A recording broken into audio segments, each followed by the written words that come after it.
अस्सलाम वालेकुम। उम्मीद है आप सब खैरियत से होंगे। 2017 की बात है कि मेरे पास एक मर्डर केस आया। ये वो टाइम था जब मुझे वकालत स्टार्ट किए हुए तकरीबन 2 साल हुए थे और कह सकते हैं कि मैं अभी वकालत के आगाज़ में था और अपनी लर्निंग स्टेज पे था। लर्निंग स्टेज तो इंसान की सारी ज़िंदगी रहती है। बहरहाल मेरी वकालत का आगाज़ का दौर था। 2017 में मेरे पास एक मर्डर केस जज साहब ने मुझे रेफ़र किया कि आपको बतौर स्टेट कौंसल, स्टेट का वकील के तौर पे आपको एक मुलजिम का केस लड़ना है और आपको उसकी पैरवी करनी है। मैंने इसको ओके कर दिया। स्टेट कौंसल कौन होते हैं? स्टेट कौंसल वो होते हैं, उन मुलजमान के लिए मुकर्रर किए जाते हैं जो लावारिस होते हैं, जो अपना ख़र्चा नहीं उठा सकते, जिनका कोई वाली वारिस नहीं होता और पीछे कोई पैरवी करने वाला नहीं होता। तो गवर्नमेंट और जुडिशरी अपना बर्डन कम करने के लिए और मर्सी के तौर पे, सिंपथी के तौर पे अपना उसका सारा ख़र्चा खुद उठाते हैं और मुलजिम को एक वकील प्रोवाइड करते हैं। अच्छा, ये वो टाइम था जब मुझे स्टेट कौंसल के लिए भी जो एलिजिबिलिटी क्राइटेरिया है वो है 5 साल की वकालत होना। मुझे सिर्फ 2 साल हुए थे, यानी स्टेट कौंसल ने जो मुझे भी एक्सपेंसेस देने थे मैं उसके लिए भी एलिजिबल नहीं था। इसके बावजूद मैंने उसका केस जो है फ्री ऑफ कॉस्ट लड़ने के लिए हामी भर ली। मैं उसका नाम डिस्क्लोज़ नहीं करूँगा और ना उसका एरिया या उससे रिलेटेड कोई भी डिटेल उस मुलजिम की यहाँ बयान नहीं करूँगा ताकि किसी को प्राइवेसी इश्यूज़ ना हो। उसको जाके मैं मिला मुलजिम को और मेरी उससे मुलाकात का दौर शुरू हो गया। ऑब्वियसली वो जेल के अंदर था और उसके ऊपर इल्ज़ाम था कि उसने मर्डर किया, इल्ज़ाम था। और कभी मैं उससे मुलाकात करता कोर्ट के बख्शी खाने में, कभी मैं उससे मुलाकात करता जेल में जाके, क्योंकि ये वो टाइम था जब मेरे अंदर क्यूरोसिटी भी ज़्यादा थी कि मैं मर्डर केसेस को सीख लूँ करना, क्योंकि ये मेरा पहला मर्डर केसेस था। जो भी वकील जब कोई केस लेता है तो उसकी ब्रीफिंग लेना उसके लिए बहुत इंपॉर्टेंट होता है। ब्रीफिंग से आपको वो फैक्ट्स पता चलते हैं, हकायक, जो आप अपने क्लाइंट को केस विन करने में हेल्प करते हैं। आप एक अच्छे वकील होंगे अगर आप अच्छी ब्रीफिंग ले सकते हैं। मैं जब भी ब्रीफिंग लेने और हकायक जानने अपने क्लाइंट से मुलाकात के लिए जाता, चाहे वो जेल के अंदर मुलाकात हो या अदालत के अंदर हो, तो हमेशा वो मुझे ये कहता था कि मैं बेकसूर हूँ, मैंने कत्ल नहीं किया, ये मेरे पे झूठा डाला गया। और ये चीज़ मेरे लिए ज़्यादा मोटिवेटिंग थी कि मैंने इसका केस लड़ना है, मेहनत भी करनी है और इसको प्रेजेंट करना है और बरी भी करवाना है। अब मैंने उसकी फ़ाइल तैयार की सारे अपने एक्सपेंसेस से और उसकी स्टडी किया फ़ाइल को। अच्छी खासी मोटी फ़ाइल थी, कई साल पुरानी थी, 1998 का तकरीबन ये केस था और इसके ऊपर इल्ज़ाम था मर्डर करने का। और इसके ऊपर जो स्टोरी बनाई गई थी वो ये थी कि ये मर्डर करने के बाद कहीं पे गायब हो गया, भाग गया और फिर ये जाके कहीं 15 साल बाद पकड़ी गया। तो इसका ट्रायल दोबारा स्टार्ट हुआ हकीकी मानों में तकरीबन 2015 में जाके। उसकी फ़ाइल को स्टडी करने के बाद उसकी एक एक पेपर को अपने नोट्स बनाने और लॉ के मुताबिक उसको सर्च करना और हर वो पॉइंट को नोट करना जिससे मेरे क्लाइंट को बेनिफिट हो। मैंने वो तैयारी शुरू कर दी, मेहनत की, लॉ को पढ़ा, समझा और जो पॉइंट्स मैंने इसमें जमा किए आई वॉज क्वाइट श्योर कि ये बंदा बरी होगा। उसके ऊपर जो इल्ज़ाम की नोयत थी वो ये थी कि इसने कत्ल किया है एक बंदूक के साथ। बंदूक से उसने एक सिंगल फायर शॉट किया जो कि जाके मरने वाले को लगा था, मकतूल को, और बंदे की उधर ही डेथ हो गई है। अब क्रिमिनल लॉयर्स जो क्रिमिनल केसेस को डील करते हैं उन्होंने रिकवरी के ऊपर बहुत ज़्यादा फोकस करना होता है, क्योंकि हमने रिकवरी को शेक करना होता है, हमने रिकवरी को झूठा साबित करना होता है कि ये रिकवरी ठीक नहीं। रिकवरी से मुराद क्या है? आपकी बंदूक जो पकड़ी गई और मरने वाले का जो खून मिट्टी के ऊपर गिरता है वो भी रिकवरी होती है। अगर मरने वाले के कपड़े मौजूद हैं, वहाँ पे कोई पीसीज वगैरह गिर गए हैं, वो कपड़े, और वहाँ पे मौजूद कोई दीगर एविडेंस, गर्ज ये कि कोई भी चीज़ जो मरने वाले से उस टाइम पे निकले या इर्द गिर्द पड़ी हो, वो सारी रिकवरी में आती हैं। और जो चीज़ें पुलिस ने अपनी इन्वेस्टिगेशन के दौरान इकट्ठी की होती हैं, चाहे वकूआ से, स्पॉट से, जहाँ पे ये कत्ल हुआ होता है, उसे हम रिकवरी कहते हैं।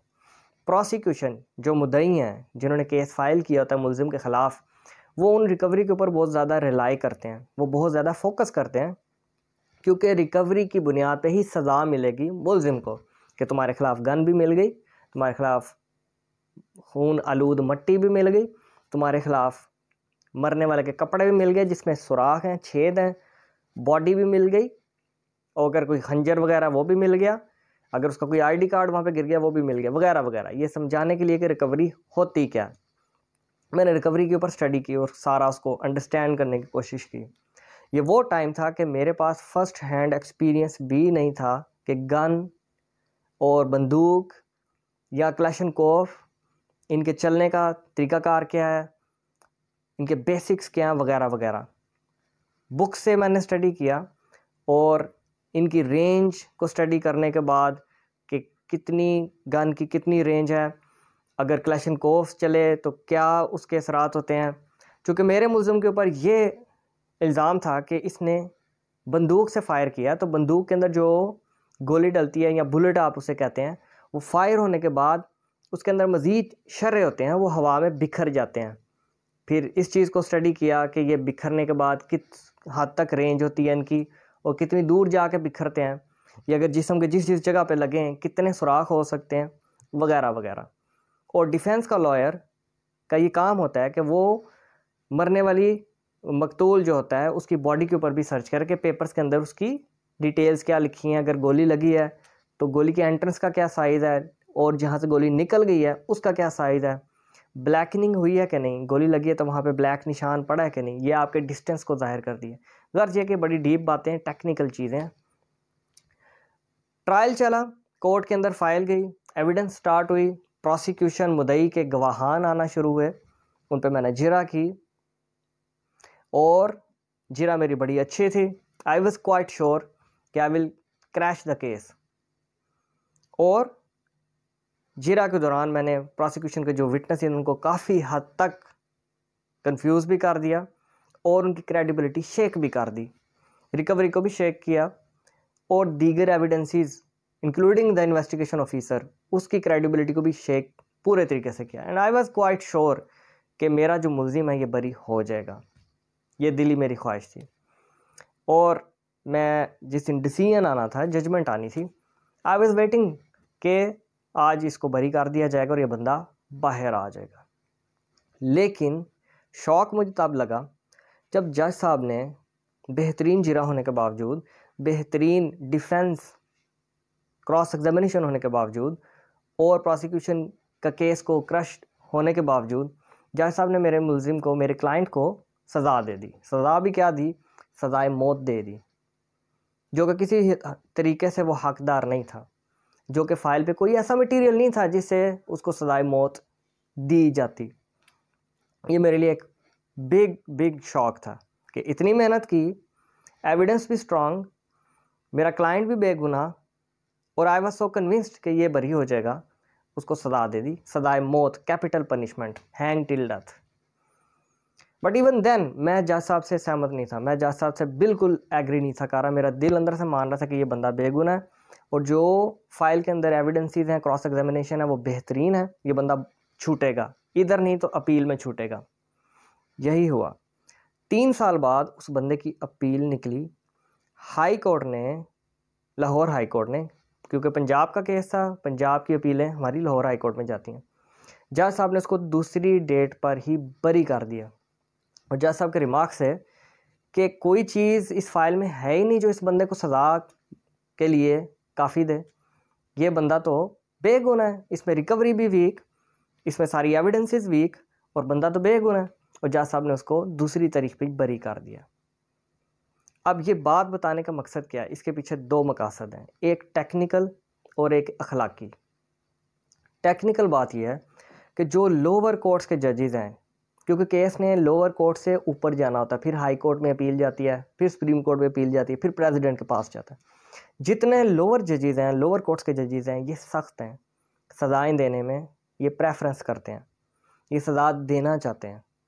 बंदा बरी होता भी हो तो इनकी कोशिश होती है मैक्सिमम इसको सज़ा दें। अब इसके पीछे रीज़न क्या है? रीज़न इसके पीछे ये है कि जब किसी जज ने सज़ा देनी होती है किसी मुल्ज़िम को तो ये देना बहुत आसान है सॉरी।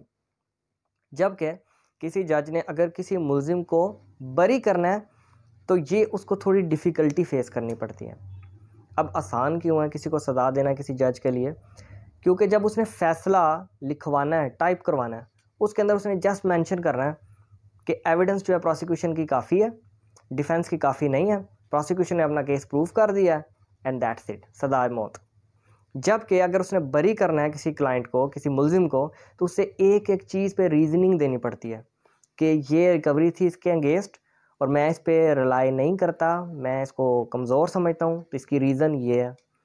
मैं मुद्दई के गवाहान को कमज़ोर समझता हूँ, ये झूठे लग रहे हैं मुझे, इसकी रीज़न ये है। मुझे जो पोस्टमार्टम रिपोर्ट है ये वीक लग रही है, उसकी रीज़न ये है। उस पर काफ़ी मेहनत करनी पड़ती है, उसमें रीज़निंग देनी पड़ती है, उसमें काफ़ी सर खपाई है। इसी वजह से मोस्टली जजेस का कोशिश होती है लोअर कोर्ट की कि इनको सज़ा दो और बरी करने से वो कतराते हैं, हालांकि सख्त ज़्यादती है मुल्ज़मान के साथ। अब दूसरी बात, जो अखलाकी बात मैंने बतानी थी, ये बातें सारी बताने का मकसद जो है वो ये है कि अगर आप बेगुनाह हैं, अगर आपको यकीन है कि आप बेगुनाह हैं और आपने जुल्म नहीं किया, आपने कत्ल नहीं किया, तो एक ना एक दिन आप बाहर आ जाते हैं, आपको इंसाफ मिल जाता है। हो सकता है आपको 3-4 साल लेट हो जाएं, आप जेल में गुजारने पड़ें, लेकिन बिल आखिर आके आपको इंसाफ ज़रूर मिलता है। और मेरा ये मानना है कि खुदा न खास्ता अगर आप यहाँ से बरी नहीं भी होते और आपको यहाँ से इंसाफ नहीं मिलता, तो अल्लाह ताला आपको आने वाली ज़िंदगी में कल को बहैसियत मुसलमान हमने कल पेश होना अल्लाह ताला के सामने, इस चीज़ का बेनिफिट उधर भी मिलेगा। शुक्रिया, थैंक यू वेरी मच।